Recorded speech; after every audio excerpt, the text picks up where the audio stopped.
So November 11th, I'm on the ark. Just put this thing up here. Ben came by and then we did this little contraption here for where the door's meant to go between this pole and that pole, and so I could lay the blocks here, there, and of course here tomorrow.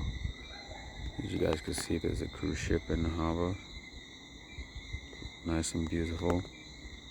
If I turn this way, see how beautiful the moon looks.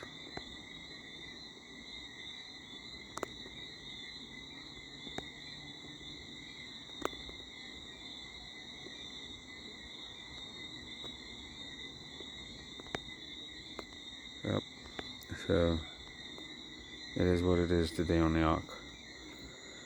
Multi-generational wealth. Tomorrow is another day, and soon this could be an Airbnb.